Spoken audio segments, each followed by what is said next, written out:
Bank, SSC और railway और one day exam की परीक्षा को ध्यान में रखते हुए मैथ्स का सिलेबस को निर्धारित किया गया है। उसमें उस पूरे सिलेबस को हम लोग दो पार्ट में बांटते हैं। एक यूनिट होता है अरिथमेटिक का और दूसरा यूनिट होगा आपका एडवांस मैथ का। हालांकि एडवांस मैथ कहना नहीं चाहिए, सब लोग कहते हैं तो हम लोग भी कह रहे हैं। एडवांस मैथ्स में आपको ज्योमेट्री का कुछ पोर्शन होगा, ट्रिग्नोमेट्री का कुछ पोर्शन होगा, मेंसुरेशन के 3 डायमेंशनल के कुछ पोर्शन होंगे। अरिथमेटिक यूनिट में से भी कुछ क्वेश्चन आते हैं। इस दोनों यूनिट के अलावा कुछ क्वेश्चन यूनिक टाइप के होते हैं जो संख्याओं पर बेस्ड होते हैं। उन सबको कलेक्ट करके हम लोग एक चैप्टर का नाम देते हैं, इसको कहते हैं नंबर सिस्टम। हालांकि कुछ लोग इसको फंडामेंटल भी नाम देते हैं, नंबर सिस्टम भी नाम देते हैं, या कुछ और भी नाम दिया जा सकता है। कंपटीशन में क्वेश्चन चैप्टर का हो इसकी गारंटी नहीं दी जा सकती। अब जैसे हमने आपसे कहा कि 5 अंकों की कुल कितनी संख्याएं बनाई जा सकती हैं, आप समझ ही नहीं पा रहे हैं कि क्वेश्चन क्या है। 5 अंकों की कुल कितनी संख्याएं बनाई जा सकती हैं। आप बस केवल इतना जानते हैं कि 3 अंकों की सबसे बड़ी संख्या आपने 3 बार 9 लिख दिया, 4 अंकों की सबसे छोटी संख्या आपने इस तरीके से लिख दिया। अब हमने कहा कि 4 अंकों की कुल कितनी संख्याएं बनाई जा सकती हैं, 4 अंकों की सभी संख्याओं का योगफल कितना होगा, या 4 अंकों की कुल कितनी ऐसी संख्याएं बनाई जा सकती है जो 5 से पूर्णतः विभाजित हो, या 5 से पूर्णतः विभाजित ना हो। या हमने कहा कि 3 अंकों की कुल कितनी ऐसी संख्याएं बनाई जा सकती हैं जिसके इकाई के स्थान पर अंक 3 का हो। अब इकाई का स्थान क्या होता है, दहाई का स्थान क्या होता है, सैकड़े का स्थान क्या होता है, अंक क्या है, संख्या क्या है, संख्याओं का सिस्टम क्या है। तो इन सब प्रश्नों को हल करने के लिए आपको इसकी बेसिक जानकारी होनी चाहिए, एक कॉन्सेप्चुअल जानकारी होनी चाहिए कि हम अंक किसको कहते हैं, संख्या किसको कहते हैं, इनका क्लासिफिकेशन क्या है, अभाज्य संख्याएं क्या होती हैं, भाज्य संख्याएं क्या होती हैं, वास्तविक संख्याएं क्या होती हैं, इनका सिस्टम क्या है, इनका संबंध क्या है आपस में। तो जब तक एक कॉन्सेप्चुअल जानकारी हमारे पास नहीं होगी हम क्वेश्चंस को ठीक से डील नहीं कर सकते। अगर हम बात करें अंक की और संख्या की, अंक जिसको कि इंग्लिश में हम लोग कहते हैं डिजिट, और संख्या को हम लोग इंग्लिश में कहते हैं नंबर।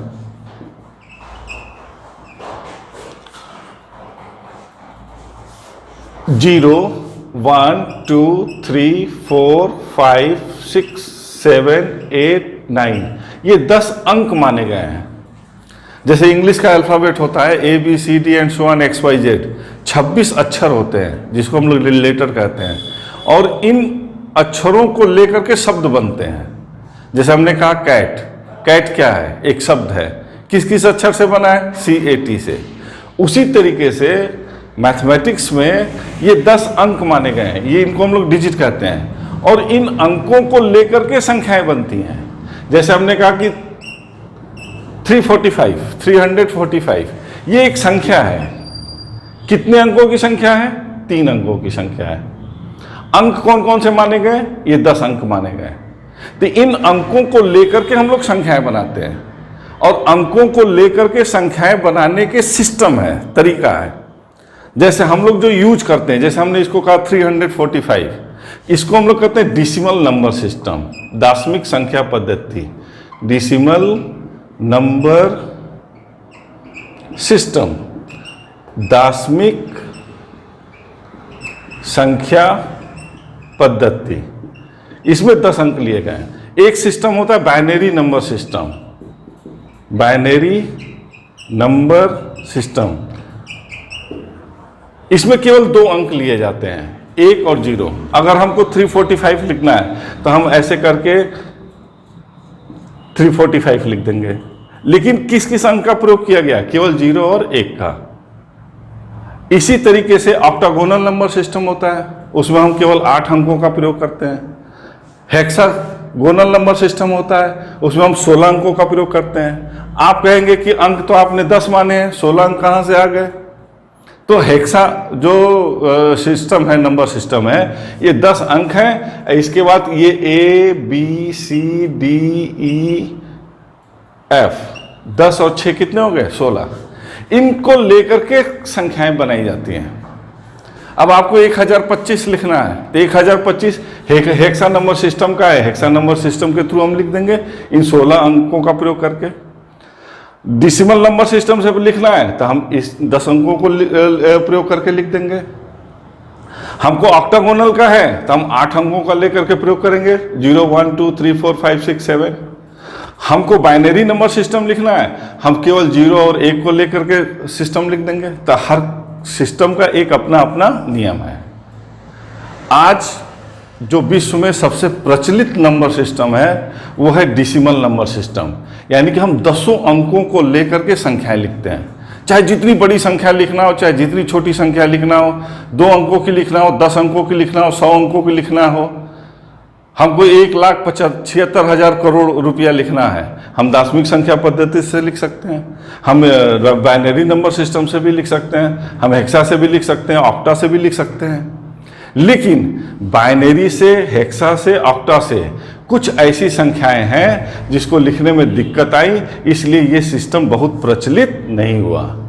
तो व्यवहार में जो हम लोग आज लिखते हैं इस सिस्टम को हम लोग कहते हैं डेसिमल नंबर सिस्टम, दार्शनिक संख्या पद्धति। दार्शनिक संख्या पद्धति डेसिमल में ये मत सोचिएगा कि हम दशमलव का प्रयोग करते हैं, इसमें 10 अंकों का प्रयोग होता है। अंक हैं कौन कौन? 0 1 2 3 4 5 6 7 8 9। अब 10 अंकों का प्रयोग करके सिस्टम कैसे लिखा जाता है? हमने कहा 4554 लिखना है तो 4554। अब 4000, अब देखिए हम इसको इकाई का स्थान मानते हैं, दहाई का स्थान मानते हैं, सैकड़े का स्थान मानते हैं, हजार का स्थान मानते हैं। 4000 हजार के स्थान पर 4 आ गया, 500 सैकड़े के स्थान पर 5 आ गया, 54 यानी कि दहाई के स्थान पर 5 आ गया और इकाई के स्थान पर 4 आ गया। ये है दार्शनिक संख्या पद्धति। इसमें हमने किस किस अंकों का प्रयोग किया है? 4 और 5 का प्रयोग किया है, 2 अंकों का प्रयोग किया है। लेकिन 4554 लिखने के लिए आप कहेंगे तो यहाँ तो 4 अंक है, तो हमने अंकों को रिपीट किया है। तो हम अंकों को रिपीट करके की भी संख्याएं बना सकते हैं, अंकों को बिना रिपीट किए भी संख्याएं बना सकते हैं। 4 अंकों का है तो 4 अंकों का होना चाहिए, 10 अंकों का है तो 10 अंकों का होना चाहिए, 40 अंकों का है तो 40 अंकों की संख्या होनी चाहिए।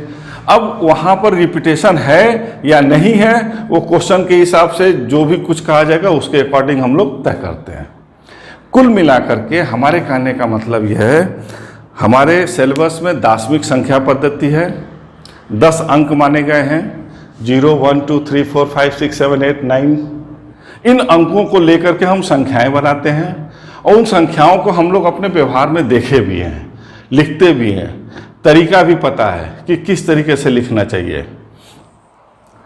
अब इनकी अगर हम ये बात करें, अगर मैं आपसे पूछूं कि 2 अंकों की कुल कितनी संख्याएं बनाई जा सकती हैं? अब आप कहेंगे सर संख्या शुरू होती है 1 2 3 4 5 6 7 8 9। अब 2 अंकों की संख्या शुरू होती है 10 से, 10 11 12 13 14 एंड सो ऑन। आप आएंगे 98 99 100। एक सिंपल सी बात हमने पूछी आपसे कि 2 अंकों की कुल कितनी संख्याएं बनाई जा सकती हैं, तो 2 अंकों की संख्या शुरू कहाँ से हुई? 10 से। अब 2 अंकों की संख्या खत्म कहाँ पर हो रही है, समाप्त कहाँ हो रही है? 99 पे, क्योंकि उसके बाद आप 100 पे आएंगे तो ये 3 अंकों की संख्या हो गई। तो कुल कितनी संख्या बनाई जा सकती है? अब हम सबको पता चला कि जोड़ रहे हैं 1 2 3 4 5 6 7 8, ऐसे तो हम चले गए काम से। तो पहले तो क्वेश्चन को समझना। अब देखिए क्वेश्चन क्या पूछ रहा है, 2 अंकों की कुल कितनी संख्या बनाई जा सकती हैं? 2 अंकों की सभी संख्याओं का योगफल कितना होगा? 2 अंकों की सबसे छोटी संख्या कौन होगी? 2 अंकों की सबसे बड़ी संख्या कौन होगी? 2 अंकों की कुल कितनी ऐसी संख्याएं बनाई जा सकती हैं जो 5 से पूर्णतः विभाजित हो? तो 2 अंकों की पहली संख्या कौन होगी जो, उसके बाद कौन होगी? 20 होगी, उसके बाद कौन होगी? 25 होगी। या मैंने कहा कि 2 अंकों की कुल कितनी ऐसी संख्याएं होंगी जो 3 से पूर्णतः विभाजित होंगी? अब हम फिर देखिए क्वेश्चन वही है, हम अपना सिस्टम बदलना है। हमने कहा 2 अंकों की कुल कितनी ऐसी संख्या होंगी जो 2 और 3 दोनों से पूर्णतः विभाजित होंगी। अब मैं फिर अपना स्टैंड बदल रहा हूं, 2 अंकों की कुल कितनी ऐसी संख्या होगी जो 2 या 3 से पूर्णतः विभाजित हो। आप कहेंगे बात तो वही है, 2 या 3 से पूर्णतः विभाजित हो, 2 और 3 दोनों से पूर्णतः विभाजित हो। हमने कहा बात एक नहीं है, अभी मैं इसको एक्सप्लेन करूंगा। मैंने कहा कि 2 अंकों की कुल कितनी ऐसी संख्या होंगी जो न तो 2 से न तो 3 से पूर्णतः विभाजित हो, या फिर मैं कहूंगा 2 अंकों की कुल कितनी संख्या ऐसी होंगी जो 2 और 3 दोनों से तो पूर्णतः विभाजित हो लेकिन 5 से पूर्णतः विभाजित न हो। इन सभी प्रश्नों का जवाब जानने के लिए आपको कॉन्सेप्चुअल जानकारी बहुत ही मस्ट है। जब तक आप पता चला कि इतने टाइप पढ़ लिया, 2 से विभाजित होने वाला ये कर देंगे। किसी ने कहा अच्छा कुल कितनी संख्या होगी, अरे यार 99 में से 10 घटा दो, 1 जोड़ दो, हो गया 90। पता नहीं क्या इधर उधर टहल रहे हो। ठीक है 90 है, अब पूछ दिया 5 से विभाजित होने वाली, पूछ दिया 5 या 3 से विभाजित होने वाली, या कह दिया 5 या 3 से विभाजित हो, 4 से विभाजित ना हो। तो इसलिए इस पूरे सिस्टम को जानने के लिए आपके पास कॉन्सेप्चुअल जानकारी होनी चाहिए। जब तक कॉन्सेप्चुअल जानकारी नहीं होगी तब तक हम प्रश्नों को, अब अगर जानकारी हो जाती है, आप चीज़ों को समझ लेते हैं, तो क्वेश्चन चाहे जितना घुमाएं, अगर हमारे आंख के सामने से वो क्वेश्चन नहीं भी गुजरा है तब भी हम उसको सॉल्व करने की क्षमता रखते हैं। तो इसलिए सबसे पहले आपको कुछ कॉन्सेप्चुअल जानकारी होनी चाहिए। जैसे पहले हमने आपसे कहा अंक 10 माने गए हैं, इन 10 अंकों को लेकर के हम संख्याएं बनाते हैं, और ये जो सिस्टम है इस सिस्टम को हम लोग क्या कहते हैं, दार्शनिक संख्या पद्धति।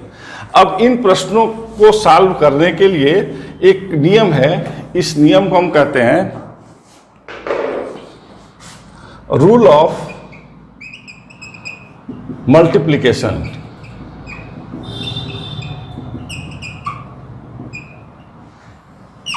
अब इन प्रश्नों को तो हम कई तरीके से हल कर सकते हैं, लेकिन एक जो सबसे अच्छा तरीका है वो मैं आपको बता रहा हूं।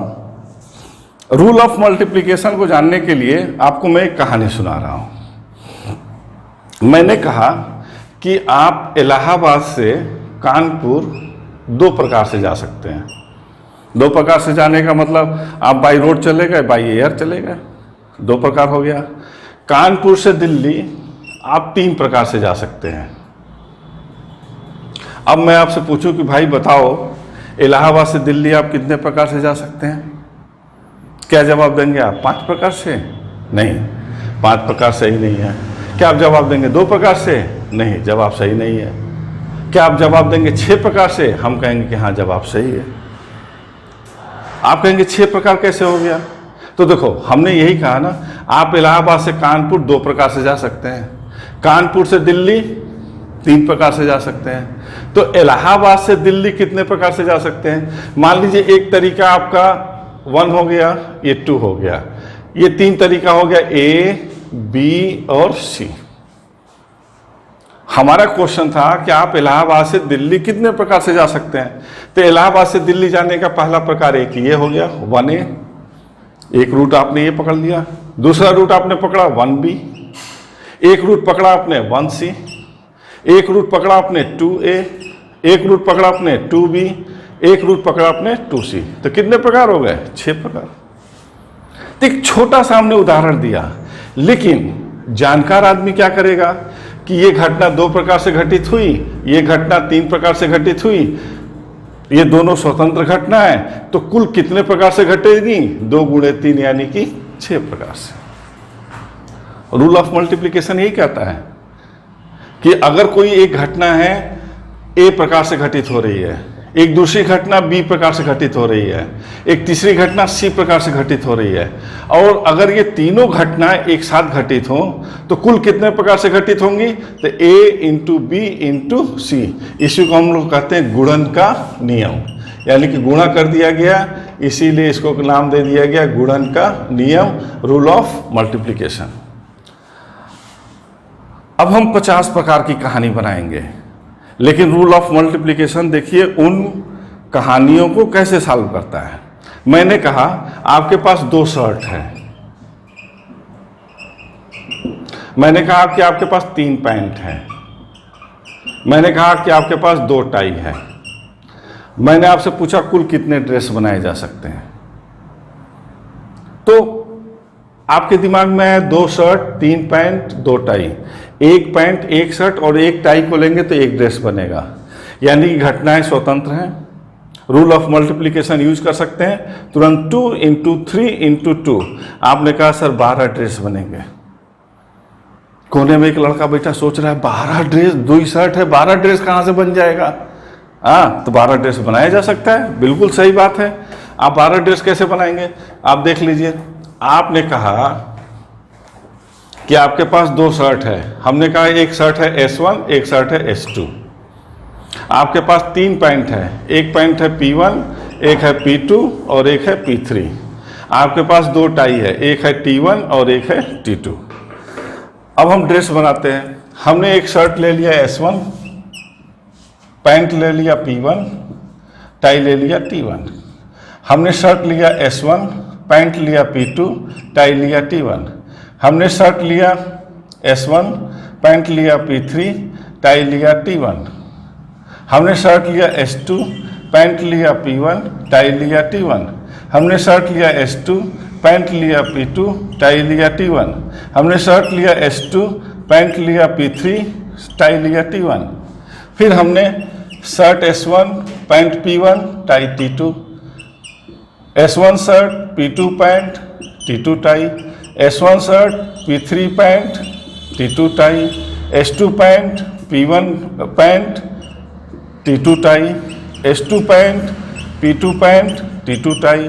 S2 pant, P3 pant, T2 tie. आप बताइए 12 ड्रेस हुए कि नहीं हुए? 1 2 3 4 5 6 7 8 9 10 11 12 ड्रेस हुए। तो रूल ऑफ मल्टीप्लिकेशन एक हमारा कॉन्सेप्चुअल रूल है। हम इसको कहाँ, कितने अच्छे से, किस तरीके से अप्लाई करते हैं, ये हमारे ऊपर है। यानी कि कुल मिलाकर के हमने आपको यही कहा कि अगर कोई भी घटना A प्रकार से घटित हो, B प्रकार से घटित हो, C प्रकार से घटित हो, घटनाएं स्वतंत्र हैं। अगर एक साथ घटित होंगी तो कुल कितने प्रकार से घटित होंगी? तो होगा A into B into C। इसी तरीके से हम अब अपने इस कॉन्सेप्ट को हम संख्याओं में भी अप्लाई करेंगे। हमसे पूछा गया था कि 2 अंकों की कुल कितनी संख्या होंगी। तो देखो, 2 अंकों की जब आप संख्या बनाएंगे तो 1 इकाई का अंक होगा, 1 दहाई का अंक होगा। और आपके पास अंक हैं कौन कौन? आपके पास अंक हैं 1 2 3 4 5 6 7 8 9 0। यही अंक हैं, इसके अलावा आपके पास कोई अंक नहीं है। इन्हीं अंकों से आपको संख्या बनानी है। अब 2 अंकों की संख्या बनानी है तो 2 अंकों की कुल कितनी संख्या बनेगी? ये इकाई का अंक है, ये दहाई का अंक है। अगर इस दहाई के स्थान पर हम अंक 0 रख देंगे तो क्या आप दार्शनिक संख्या पद्धति में आप इसको 2 अंकों की संख्या मानेंगे? आप इसको 2 अंकों की संख्या मानेंगे? कभी नहीं मानेंगे। आप इसको 2 अंकों की संख्या मानेंगे? कभी नहीं मानेंगे। यानी कि क्लियर हो गया कि अगर 2 अंकों की संख्या बनानी है तो दहाई के स्थान पर अंक 0 को नहीं आना चाहिए। क्लियर एकदम। यानी कि इस दहाई के स्थान को हम कौन कौन सा अंक रख सकते हैं? 1 2 3 4 5 6 7 8 9। यानी कि इसको हम भर सकते हैं कितने प्रकार से? 9 प्रकार से। हम इनमें से किसी को भी रख सकते हैं, इन 9 में से। अब इसके बाद इस इकाई के स्थान पर हम 0 को रख सकते हैं। जो अंक हमने यहां पर रखा है 5, उसको भी हम रख सकते हैं। क्या 55 2 अंकों की संख्या आप नहीं मानेंगे? बिल्कुल मानना पड़ेगा। 55 2 अंकों की संख्या है। अंक 5 का प्रयोग 2 बार किया गया है, एक ही अंक का प्रयोग से बना है। तो इस स्थान को हम भर सकते हैं कितने प्रकार से? 10 प्रकार से। क्योंकि ये 10 अंक में से हम किसी भी एक अंक को हम रख सकते हैं। अब आप देखिए, एक घटना घटित हो रही है 9 प्रकार से, दूसरी घटना घटित हो रही है 10 प्रकार से। और जब हम दोनों को एक साथ रखेंगे तभी तो 2 अंकों की संख्या बनेगी। तो कुल कितने प्रकार से घटित होगा? Rule of multiplication 90। यानी कि अगर आपसे कोई पूछे कि 2 अंकों की कुल कितनी संख्याएं बनेंगी तो आप कहेंगे 90 बनेगी। लेकिन अगर आपसे कोई पूछे कि 2 अंकों की कुल कितनी ऐसी संख्याएं बनेंगी जो 5 से पूर्णतः विभाजित हो, तो आपको पता है कि 5 से पूर्णतः विभाजित होने के लिए इकाई के स्थान पर या तो अंक 0 आए या तो अंक 5 आए, तभी वो संख्या 5 से पूर्णतः विभाजित हो सकती है। यानी कि इस स्थान पर, इकाई के स्थान पर क्या आना चाहिए, 0 आना चाहिए या 5 आना चाहिए। यानी कि इस स्थान को हम भर सकते हैं कुल कितने प्रकार से, 2 प्रकार से। इसके अलावा कोई भी अंक आएगा वो 5 से पूर्णतः विभाजित नहीं होगा, तो इसको हम 2 प्रकार से भर सकते हैं। यहां पर 0 नहीं आना चाहिए, क्योंकि 0 आएगा तो फिर 2 अंकों की संख्या नहीं होगी, तो इसलिए इस स्थान को हम भर सकते हैं 9 प्रकार से। तो कुल प्रकार हुए कितना, रूल ऑफ मल्टीप्लिकेशन 9 दूनी 18, यानी कि 2 अंकों की कुल 18 ऐसी संख्याएं हैं जो 5 से पूर्णतः विभाजित हैं। और बात भी सही है। अब आप देखिए, अगर आपने इस कॉन्सेप्ट को समझ लिया तो आप कोई भी क्वेश्चन पूछे सबको हम लोग सॉल्व कर सकते हैं, कहीं पर कोई परेशानी नहीं होगी। अब देखिए आप 1 2 3 4 5 6 7 8 9 10 11 12 13 14 15 20 21 25 30 31 35 40 41 45 50 51 55 52 53 54 55 60 61 65 70 71 75 80 81 90 91 95 100। अब आपसे यही क्वेश्चन पूछा गया था ना कि 2 अंकों की कुल कितनी ऐसी संख्याएं हैं जो 5 से पूर्णतः विभाजित हैं। तो 2 अंकों की कुल संख्याएं ये देखिए, ये हो गया, ये हो गया, ये हो गया, ये भी है, ये भी है, ये भी है, ये भी है, ये भी है, ये भी है, ये भी है, ये भी है, ये भी है, ये भी है। अगर जब हम इनकी काउंटिंग करेंगे तो 1 2 यहां से करते हैं पहले, 1 2 3 4 5 6 7 8 9 10 11 12 13 14 15 16 17 18। अब देखिए, अगर इस क्वेश्चन को, यही मैं कह रहा हूं कि आपको शब्दों का ज्ञान होना चाहिए, सेंटेंस की जानकारी होनी चाहिए। अब इसने क्वेश्चन क्या पूछा, 2 अंकों की कुल कितनी ऐसी संख्याएं होंगी जो 5 से पूर्णतः विभाजित हो। क्वेश्चन ये भी पूछ सकता था कि 1 से 100 तक 2 अंकों की कुल कितनी ऐसी संख्याएं हैं जो 5 से पूर्णतः विभाजित है। अब 1 से 100 तक, तो 1 से 100 तक में ये भी आ गया, 1 अंक वाला भी आएगा, 2 अंक वाला भी आएगा। तो हमको क्वेश्चन, अब वो जब कहेगा तो हमारा क्राइटेरिया दूसरा हो जाएगा। हम पहले निकालेंगे 1 अंक की कुल कितनी संख्या होगी, तो 1 अंक की केवल एक ही संख्या होगी जो 5 से पूर्णतः, तो 2 अंकों का निकालेंगे। फिर 100 है, वो भी 5 से पूर्णतः विभाजित, तो वो भी होगा। तो 1 18 19 19 और 1 20, तो टोटल कितना हो गया 20। तो क्वेश्चन को देखना पड़ेगा, क्वेश्चन क्या पूछ रहा है। 100 तक कुल कितनी ऐसी संख्याएं होंगी जो 5 से पूर्णतः विभाजित हो, 2 अंकों की कुल कितनी ऐसी संख्या है जो 5 से पूर्णतः विभाजित हो। तो क्वेश्चन के अकॉर्डिंग हमको काम करना चाहिए। अब अगर मैं ये पूछूं, जैसे एसएससी सीजीएल टियर 2 में क्वेश्चन आया भी था, 100 अंकों की कुल कितनी संख्याएं होंगी। अब 2 अंकों का तो आपने खूब निकाल लिया, या गधा जो है लिख करके भी काउंट कर लेगा कि 2 अंकों का जो है 90 है। हाँ, भले 5 मिनट लगे चाहे 10 मिनट लगे। लेकिन अगर किसी ने पूछ दिया कि 100 अंकों की कुल कितनी संख्याएं बनाई जाएंगी, तो आप तो परेशान हो जाएंगे। आप तो 5 अंक में ही परेशान होंगे, जबकि परेशान होने वाली कोई जरूरत नहीं है। 5 अंकों की कुल कितनी संख्याएं बनाई जा सकती हैं, तो ये हो गया इकाई, दहाई, सैकड़ा, हजार, 10,000। अब आपको पता है 1 2 3 4 5 अंकों की संख्या बनानी है। आपको पता है कि इस स्थान पर अगर हम 0 रखेंगे तो 5 अंक का बनेगा नहीं, तो इस स्थान को हम 9 प्रकार से भर सकते हैं। इस स्थान को हम 10 प्रकार से, इसको भी 10 प्रकार से, इसको भी 10 प्रकार से, इसको भी 10 प्रकार से, क्योंकि अंकों का रिपीटेशन अलाउड है। अब कुल कितना प्रकार होगा, रूल ऑफ मल्टीप्लिकेशन। तो आपने सीधे कह दिया 9 इंटू 10 टू द पावर 4। तो 5 अंकों की कुल कितनी संख्याएं बनाई जा सकती हैं? 9 इंटू 10 टू द पावर 4।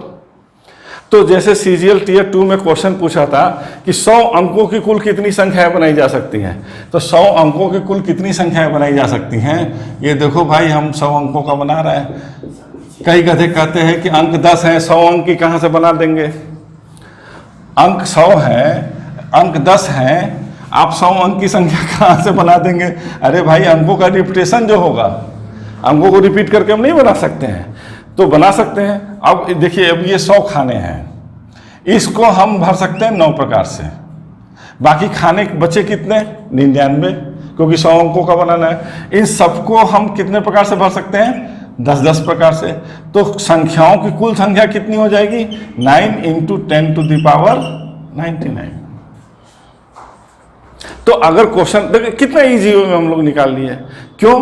क्योंकि रूल ऑफ मल्टीप्लिकेशन कॉन्सेप्ट से हम मजबूत हैं। नहीं तो अगर क्वेश्चन पूछा 100 अंक की कुल कितनी संख्या बनाई जा सकती है, तो 100 अंक की अगर क्वेश्चन समझ में भी आ गया, पहले तो समझ में आएगा नहीं, और समझ में आ गया तो फिर कहेंगे बाप रे बाप, ये कौन बनाएगा?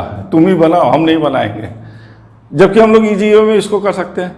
कभी कभी ये भी पूछ देगा 100 अंक की कुल कितनी सम संख्याएं बनेंगी, तो सम संख्या बनने का मतलब यहाँ पर कौन कौन सा अंक आना चाहिए? 2 आए, 4 आए, 6 आए, 8 आए, 0 आए। यानी कि इस स्थान को हम 10 प्रकार से नहीं भर सकते। कितने प्रकार से भर सकते हैं? 5 प्रकार से। तो हमारा हो जाएगा 9 into 5 into 10 to the power 98, यानी कि 45 इंटू 10 टू द पावर 98। ये 100 अंकों की कुल इतनी सम संख्याएं बनाई जा सकती हैं। तो संख्याएं किस तरीके से बनेंगी, कितनी बनेंगी, किस टाइप की बनेंगी, इस पे हम लोग अनगिनत प्रश्न बना सकते हैं। और ये सब प्रश्न आपके IAS में खूब पूछे गए। CGL टीयर 2 में भी पूछा गया, टीयर 1 में भी पूछा गया है। और जिस एग्जाम को हम लोग बहुत हल्के में लेते हैं, सिपाही को, उसमें भी बहुत अच्छे अच्छे क्वेश्चन पूछे गए हैं। समस्या ये होती है कि प्रश्न को हम लोग समझे नहीं पाते हैं, इसलिए कहते हैं वही है, जबकि वही नहीं है। तो इसलिए क्वेश्चन को ध्यान से पढ़ना, और क्वेश्चन में किन शब्दों का प्रयोग किया गया है और किस तरीके से इसको कैलकुलेट करना है, इसको जानना, इन दोनों में अंतर होता है। हम कुछ आपको क्वेश्चंस देंगे और जिसको कि आप लोग कर सके, थोड़ा सा प्रैक्टिस हो। कुछ ऐसे भी क्वेश्चन होंगे जिसकी चर्चा हमने नहीं किया, लेकिन अगर हम अपने इस रूल ऑफ मल्टीप्लिकेशन को यूज करें तो हम आसानी से उसको सॉल्व कर सकते हैं। Thank you.